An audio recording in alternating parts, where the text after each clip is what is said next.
નમસ્કાર દોસ્તો, એસે 2માં આપ સૌનું હાર્દિક સ્વાગત છે।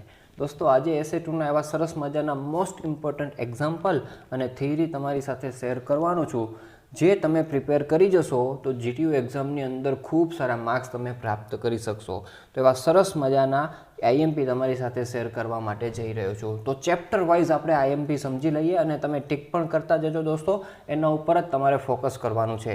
અને હા, વિશેષ વાત એ કે એવા જે મોસ્ટ ઇમ્પોર્ટન્ટ એક્ઝામ્પલ્સ છે ચેપ્ટરમાંથી, દરેક ચેપ્ટરમાંથી એક એક બે એક્ઝામ્પલોનું સરસ મટીરિયલ પણ અમે તૈયાર કર્યું છે, તો એ મટીરિયલ પણ તમે મંગાવી શકો છો। યાદ રાખજો, એ મટીરિયલ ફ્રી ઓફ કોસ્ટ નથી, એનો નોમિનલ ચાર્જ તમારે પે કરવો પડશે અને વોટ્સઅપ નંબર થ્રુ તમે એ મંગાવી શકો છો। વોટ્સઅપ નંબર 8160110779, ડિસ્ક્રિપ્શનની અંદર પણ આ નંબર તમને મળી જશે। ચાલો દોસ્તો, શરૂઆત કરીએ ચેપ્ટર નંબર 1 એનર્જી પ્રિન્સિપલ્સથી। તો આની અંદર સૌપ્રથમ તમારે સ્ટ્રેઇન એનર્જીની ડેફિનેશન અને જે ફ્લેક્ઝર માટેનું ઇક્વેશન આપેલું છે એ ખાલી ઇક્વેશન જ યાદ રાખવાનું છે। 2017ની અંદર આ પૂછાયેલું છે। હવે જેમાં મેઇન ઇમ્પોર્ટન્ટ થિયરી છે અને જે 3 મેથડો આપણે આ ફર્સ્ટ ચેપ્ટરની અંદર કરવાની છે, એમાંની પહેલી મેથડ કાસ્ટિગ્લિયાનોસ ફર્સ્ટ થિયોરમ, એ એના યુઝિસ સાથે પૂછવામાં આવે છે દોસ્તો। ગોખી જ નાખજો, તૈયાર કરી જ દેજો, આવશે ને આવશે જ। અને એ જે ફર્સ્ટ થિયોરમ છે CFT, કાસ્ટિગ્લિયાનોસ ફર્સ્ટ થિયોરમ, એના એક્ઝામ્પલ નંબર તમારે પ્રિપેર કરવાના છે 1, 22, 25 અને 26, બરાબર દોસ્તો। કન્સેપ્ટ સમજી લેજો બરાબર કે કેવી રીતના સ્લોપ અને ડિફ્લેક્શન ફાઇન થાય છે। કન્સેપ્ટ સમજેલો હશે તો જરાય વાંધો નહીં આવે। તો આટલા એક્ઝામ્પલ તમારે એમાંથી કરી દેવાના। પછી કાસ્ટિગ્લિયાનોસ સેકન્ડ થિયોરમ છે, બરાબર, એ પણ વિથ યુઝ એ પૂછવામાં આવે છે। એનું બીજું નામ પણ છે, એના નામથી પણ પૂછવામાં આવેલો કે ભાઈ પ્રિન્સિપલ ઓફ લીસ્ટ વર્ક। તો ક્યારેક કાસ્ટિગ્લિયાનોસ એવું નામ નહીં આપે તો પ્રિન્સિપલ ઓફ લીસ્ટ વર્ક એવું નામ તમને આપી શકે। તો ખાસ એ દોસ્તો તૈયાર કરવાની છે, એની થિયરી વિથ યુઝ અને એના જે એક્ઝામ્પલ છે જેમાં SFBM ડાયાગ્રામ્સ ડ્રો કરવાના આવે છે, બરાબર। તો એમાં 1, 3, 14, 15 અને 17 એક્ઝામ્પલો ખાસ તમારે એમાંથી પ્રિપેર કરવાના છે। પછી આવે છે યુનિટ લોડ મેથડ, એમાં કોઈ થિયરી નથી દોસ્તો, એના એક્ઝામ્પલ જ તમારે પ્રિપેર કરવાના 1, 7, 11 અને 12। ઇનડિટર્મિનેટ સ્ટ્રક્ચર્સ માટેની યુનિટ લોડ મેથડના એક્ઝામ્પલો પૂછાતા નથી, એટલે ડિટર્મિનેટ સ્ટ્રક્ચર્સ માટેના જ તમારે પ્રિપેર કરવાના। તો આ ચેપ્ટર નંબર 1 છે। 3 મેથડ છે, એમાંથી કોઈ પણ 2 મેથડના એક્ઝામ્પલો એ એક્ઝામની અંદર હોય છે અને હોય જ છે। ચેપ્ટર નંબર 2ની વાત કરીએ દોસ્તો આપણે, તો સ્લોપ ડિફ્લેક્શન મેથડ છે અને સ્લોપ ડિફ્લેક્શન મેથડની અંદર આમ એકદમ ઇઝી ચેપ્ટર છે, થોડુંક લેન્ધી હોઈ શકે લાગે તમને, પણ છે એકદમ ઇઝી દોસ્તો। તો ખાસ તૈયાર કરવાનું છે એક્ઝામ્પલ નંબર 1, 6, 7, 12, 16, 18, 20 આટલા દોસ્તો તૈયાર કરી નાખો એટલે સ્લોપ ડિફ્લેક્શન તમારું થઈ ગયું। અને એક જ થિયરી આની અંદરથી ઇમ્પોર્ટન્ટ છે, કોઝિસ ઓફ સાઇડ સ્વે, બરાબર। જે ફ્રેમની અંદર સાઇડ સ્વે થાય છે તો એ શેના લીધે થાય છે, એના કોઝિસ તમારે આપવાના છે। સ્વેની ડેફિનેશન કરી દેવાની અને એ સ્વે શા માટે થાય છે એના કોઝિસ પણ તમારે તૈયાર કરવાના હોય ને હોય જ છે। ઓકે, તો આ સ્લોપ ડિફ્લેક્શનનું કામ પૂરું થયું દોસ્તો। Chapter number 3 moment distribution method, આની અંદર નાની નાની ડેફિનેશનો છે શરૂઆતમાં જે આપી છે ને, જો તમારી કેપેસિટી હોય તો બધી ડેફિનેશન તૈયાર કરી દેવાની, બાકી સ્ટીફનેસ, કેરી ઓવર ફેક્ટર અને ડિસ્ટ્રીબ્યુશન ફેક્ટરની તો ખાસ તૈયાર કરવી। અને આના એક્ઝામ્પલો છે ને, મોમેન્ટ ડિસ્ટ્રીબ્યુશન મેથડ દોસ્તો એક વખત સમજી જશો તો પછી ગમે એ એક્ઝામ્પલ તમે સોલ્વ કરી શકશો, એ પછી બીમ હોય કે ફ્રેમ હોય, બરાબર। તો એમાંથી જુઓ, તમને ખબર હોવી જોઈએ કે જે મોમેન્ટ ડિસ્ટ્રીબ્યુશન છે MDM, એની અંદર 2 સ્પાન માટે અને 3 સ્પાન માટેના એક્ઝામ્પલો છે। 2 સ્પાન માટે પણ બંને એન્ડ ફિક્સ હોય ત્યારે કેવી રીતના, એક ફિક્સ અને એક ફ્રી હોય ત્યારે કેવી રીતના, અને બંને ફ્રી હોય ત્યારે MDMનું જે છેલ્લું ટેબલ છે ને એ કેવી રીતના બને છે ને એ સમજી લેજો। બાકી શરૂઆત તો FEM સ્ટેપ છે, ઇઝી છે। બીજું ડિસ્ટ્રીબ્યુશન ફેક્ટર છે, એ પણ ઇઝી છે, પણ છેલ્લું જે ટેબલ બનાવીએ છીએ આપણે મોમેન્ટ ડિસ્ટ્રીબ્યુશનનું, એ ખાસ તમારે સમજી લેવાનું છે 3 કેસ માટે, બંને ફિક્સ, પછી બંને સિમ્પલ અને એક ફિક્સ અને ફ્રી સિમ્પલ, બરાબર। તો આ પ્રમાણે સમજી લેજો। 2 સ્પાનવાળા પણ કરવાના અને 3 સ્પાનવાળા પણ કરવાના, એ બધા એક્ઝામ્પલો આની અંદર આવી જશે 1 to 4, 23, 29 અને 12। ઓકે, ફ્રેમમાં પણ આરામથી તમે કરી શકશો। હવે આવે chapter number 4 influence lines for determinate structures. હવે આ દોસ્તો ચેપ્ટર્સ એવું છે ને, જો તમને સમજશો તો બહુ ઇઝી લાગશે, અને સમજ્યા વગર જો ટ્રાય કરવાનો પ્રયત્ન કરશો તો ગોખવાથી આનું કંઈ નવડા નહીં મળે તમારા।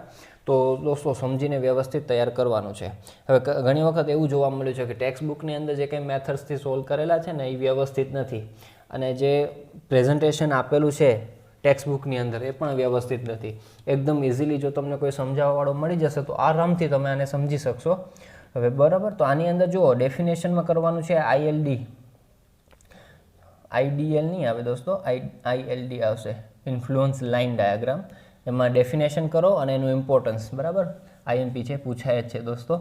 અને એના એક્ઝામ્પલ જુઓ 1, 5, 6, 11, 18 અને 20. હવે આ આખા ચેપ્ટરની અંદર દોસ્તો મેં અહીંયા ખાસ આ લખી દીધું છે, તમને આ 6 જ વસ્તુ ફાઇન કરવાની પૂછશે. આ 6માંથી કોઈ હશે, એમ 6 નહીં હોય એક સાથે, પણ આવશે આ 6માંથી જ કોઈ. અને ટેક્સ્ટબુકની અંદર એવો કોઈ એક એક્ઝામ્પલ નથી જેની અંદર 6 વસ્તુ ફાઇન કરી દીધી હોય, બરાબર. અલગ અલગ એક્ઝામ્પલમાં અલગ અલગ વસ્તુ ફાઇન કરેલી છે, એટલે થોડું કન્ફ્યુઝન ક્રિએટ થાય. હું તમને કહી દઉં કે એમાં શું 6 વસ્તુ ફાઇન કરવાની હશે. તો જુઓ, ક્યારેક અમુક ક્વેશ્ચનો છે એમાં એવું પૂછે છે કે ભાઈ maximum shear force at section find કરો. તો maximum shear force at section છે તો એનામાં તમારે maximum negative shear force at section અને maximum positive shear force at section find કરવાનું, અને બેમાંથી જે મેક્સિમમ વેલ્યુ હોય તમારું maximum shear force at section થઈ જશે.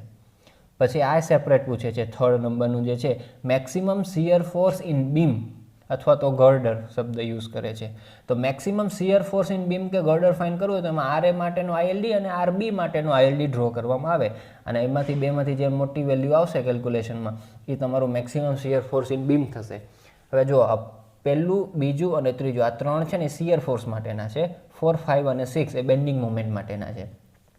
તો આ માટે પણ પૂછી શકે આઈએલડી કે ભાઈ maximum bending moment at section પાસે મેક્સિમમ બેન્ડિંગ મોમેન્ટ, પછી એબ્સોલ્યુટ અથવા તો maximum bending moment in beam, આખા બીમમાં ક્યાં મેક્સિમમ હશે એ, અને maximum bending moment under particular load, બરાબર. 3-4 લોડ તમને આપેલા હોય તો એમાંથી કોઈ એક પર્ટિક્યુલર લોડના નીચે મેક્સિમમ બેન્ડિંગ મોમેન્ટ ક્યારે જનરેટ થશે એના માટેનું આઈએલડી તમને પૂછી શકે. આ 6 થી 12 એક પણ વસ્તુ નહીં આવે, બરાબર. તો કોઈ પણ એક એક્ઝામ્પલ લઈ અને આ 6 વસ્તુ તમે એક વખત સમજી જશો તો એકદમ આસાનીથી તમારો આ ચેપ્ટરના પૂરા માર્ક્સ કવર તમે કરી શકશો. અને આપણા મટીરિયલની અંદર આપણે એક એક્ઝામ્પલ લઈ અને 6 વસ્તુ આપણે એક જ એક્ઝામ્પલની અંદર સોલ્વ કરી બતાવી છે, તો એ તમે મેળવી શકો છો. ચેપ્ટર નંબર 5 એ પણ આઈએલડી છે, પણ ઇનડિટર્મિનેટ સ્ટ્રક્ચર્સ માટે છે દોસ્તો. એમાં મુલર-બ્રેસલો પ્રિન્સિપલ જે છે એ ખાસ તમારે તૈયાર કરવો. થિયરીની અંદર એક્સપ્લેન 3 માર્ક્સની અંદર પૂછે છે, સ્ટેટમેન્ટ વિથ એક્સપ્લેનેશન, તો એ ખાસ તૈયાર કરી દેજો, ગોખી નાખજો દોસ્તો. એક્ઝામ્પલ નંબર 1 અને 4 એમાંથી તૈયાર કરવાના છે. એક્ઝામ્પલ નંબર 1 છે એ પ્રોપ્ડ કેન્ટિલીવર બીમનો છે, જે મોસ્ટ ઇમ્પોર્ટન્ટ છે. એક એક્ઝામ્પલ ગોખી નાખો એટલે ભયો થઈ જશે. અને એક્ઝામ્પલ નંબર જે 4 છે, બરાબર, એ સિમ્પલી સપોર્ટેડનો છે, એ પણ તૈયાર કરી દેવો. પછી ક્વોલિટેટિવ ઇન્ફ્લુઅન્સ લાઇન ડાયાગ્રામ દોસ્તો. ક્વોલિટેટિવ ઇન્ફ્લુઅન્સ લાઇન ડાયાગ્રામની અંદર અલગ અલગ બીમ માટેના માત્ર શેપ આપેલા છે ડાયાગ્રામ્સમાં, એમાં કોઈ વેલ્યુઝ ના લખવાની હોય, માત્ર ને માત્ર શેપ. તો એવો એક ક્વોલિટેટિવ ઇન્ફ્લુઅન્સ લાઇન ડાયાગ્રામ પૂછશે, એટલે 5-6 છે આઈ થિંક, તો એ બધા જ તૈયાર કરી દેવાના, ખાલી શેપ યાદ રાખવાના હોય, એમાંથી કોઈ પણ એક આવશે. અને હવે 6થું ચેપ્ટર આવે છે દોસ્તો, જબરજસ્ત ચેપ્ટર છે, મેટ્રિક્સ મેથડ. એની અંદર 2 મેથડો છે, ફ્લેક્સિબિલિટી મેથડ અને સ્ટીફનેસ મેથડ. બંને અલગ અલગ ચેપ્ટર જેવી જ છે, સેપરેટ, બરાબર. સારું એવું વેઇટેજ પણ આ ચેપ્ટરનું છે. હવે આ પણ એવી વસ્તુ છે જો તમને કોઈ સારું સમજાવવાવાળું મળી જશે તો આરામથી તમે સમજી અને એક્ઝામ્પલો તૈયાર કરી શકશો. બાકી જો સમજવામાં તકલીફ થશે તો બહુ જ કન્ફ્યુઝન ક્રિએટ કરતું હોય છે, એવું આ ચેપ્ટર છે, બંને મેથડ છે. હવે થિયરીની અંદર વાત કરું દોસ્તો તો ટાઈપ્સ ઓફ સ્કેલેટન સ્ટ્રક્ચર એ તમારે ખાસ તૈયાર કરી દેવાનું છે. પછી આ મોસ્ટ ઇમ્પોર્ટન્ટ છે, ડિફરન્સ હોય ને હોય જ છે, ફ્લેક્સિબિલિટી એન્ડ સ્ટીફનેસ મેથડનો અને ફ્લેક્સિબિલિટી એન્ડ સ્ટીફનેસ મેટ્રિક્સનો. તો આ બંને ડિફરન્સ તમારે ખાસ તૈયાર કરવાના છે. એમાં મેથડ્સનો ડિફરન્સ આપેલો છે ટેક્સ્ટબુકની અંદર રેડી. ફ્લેક્સિબિલિટી અને સ્ટીફનેસ મેટ્રિક્સનો તમારે બનાવવો પડશે. તો બંનેની કેરેક્ટરિસ્ટિક્સ આપેલી જ છે, ફ્લેક્સિબિલિટી અને સ્ટીફનેસ મેટ્રિક્સની કેરેક્ટરિસ્ટિક્સ બંને આપેલી છે, તો એમાંથી તમારે આરામથી બની જશે, કંઈ વાંધો નહીં આવે. પછી તમે જુઓ characteristics of flexibility matrix and stiffness matrix, જો મેં અહીંયા લખ્યું છે, તો આજે તમે તૈયાર કરશો તો એમાં તમારો આ ડિફરન્સ મેટ્રિક્સ માટેનો તૈયાર થઈ જશે. ફ્લેક્સિબિલિટી અને સ્ટીફનેસ મેટ્રિક્સનો ડિફરન્સ આજે થિયરી તમે તૈયાર કરશો, કેરેક્ટરિસ્ટિક્સ ઓફ ફ્લેક્સિબિલિટી મેટ્રિક્સ અને સ્ટીફનેસ મેટ્રિક્સ, એના ઉપરથી થઈ જશે. હવે એની અંદર જે એક્ઝામ્પલો તમારે પ્રિપેર કરવા જોઈએ, તો ફ્લેક્સિબિલિટી અને સ્ટીફનેસના એક્ઝામ્પલોનું લિસ્ટ મેં અહીંયા આપ્યું છે દોસ્તો. ફ્લેક્સિબિલિટીમાં 12, 15, 17 અને 40, અને સ્ટીફનેસની અંદર 11 અને 19 આ એક્ઝામ્પલો ખાસ તમારે જોઈ લેવા, બરાબર. અમુક તો રિપીટ જ થતા હશે, એક જ ટાઈપના હશે. જેમ જીટીયુમાં મોસ્ટ ઇમ્પોર્ટન્ટ પૂછાયા છે એનું લિસ્ટ તમારી સાથે આ શેર કર્યું છે. તો આમાંથી એક એક એક્ઝામ્પલ તો ખાસ તમારે વ્યવસ્થિત સમજી અને પ્રિપેર કરી દેવાના છે. તો મેટ્રિક્સમાં સ્ટીફનેસ અને ફ્લેક્સિબિલિટી બંને મેથડમાં તમને વાંધો નહીં આવે દોસ્તો. તો આ હતું તમારું દોસ્તો એસે 2નો સબ્જેક્ટ. સારામાં સારી રીતના જો તમે બધા જ એક્ઝામ્પલો વ્યવસ્થિત થિયરી સાથે તૈયાર કરી દેશો તો AA ગ્રેડ આવવાના ફૂલ ચાન્સીસ હોય.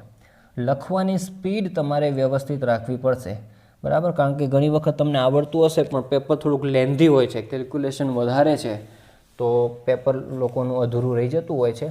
તો એના માટે સ્પીડ વધારે રાખજો દોસ્તો. લખવાની પ્રેક્ટિસ આની અંદર હોવી ખૂબ જરૂરી છે.